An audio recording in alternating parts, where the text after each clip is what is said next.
Yadda sulhu ya kasance tsakanin 'yan Najeriya da kuma 'yan Niger sakamakon kunnowar wata fitina da ta shawo ko kuma in ce da ta sawo kai a shafin TikTok. Ku biyo mu a cikin wannan bidiyo don jin yadda aka yi wannan sulhu. Idan wannan ne zuwan ka karo na farko izuwa wannan tasha to kar ka manta da danna subscribe da kuma alamar ƙararrawa domin samun sahihun labarai da suka shafi ƙasar Hausa, masana'antar shirya fina-finan Hausa na Kannywood, Afirka da ma duniya baki ɗaya. Ga duk wani ma'abocin bibiyar shafin sada zumunta musamman shafin TikTok ya kwana da sanin cewar wata fitina ta taso tsakanin 'yan Najeriya da 'yan Niger a shafin TikTok inda aka ta zage-zage a tsakanin juna sakamakon wata 'yan Najeriya da ta alakanta matan Niger da rabinsu duk karuwai ne.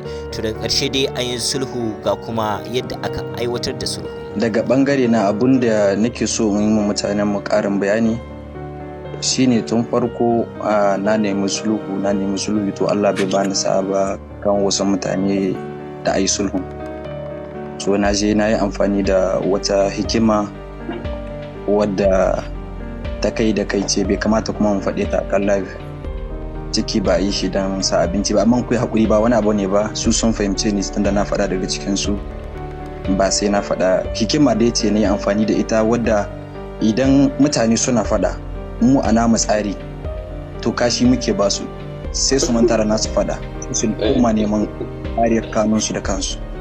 Shine abin da muka yi amfani da su kuma mu yi ne dan dai mutane su dawo cikin hayyacinsu kuma kowa Allah ya sa ya dawo cikin hayyacin shi. Shine gurin mu sasanci, kuma sasanci Allah ya sa mu kare shi lafiya gashi muna yin shi. Kuma dan Allah jama'a mutane daga bangaren mu ku yi haƙuri da duk abin da za ku ji. Dole za a faɗa wani abu bai birge ka ba ko bai maka ba, amma kai haƙuri shine zaman duniya. Mu yi haƙuri mu ba rayuwar mu wannan dama da ta tinkare mu. Allah ubangiji kuma ya sa daga wannan karon ba za a sake maimaita irin wannan zance ba. Shine abin da ni.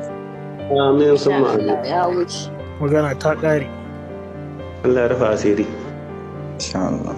Daga ƙarshe dai wannan fitina ta samu yayyafin ruwa daga wasu jajirtattun matasa da suke tsakanin Najeriya da Niger inda suka aiwatar da sulhu domin zaman lafiya, domin Najeriya da Niger ƙasashe ne da suke da zumunci da kuma amana ba tun yanzu ba. Fatan mu anan shine Allah ya taƙaita wannan masifa ya kuma kare na gaba.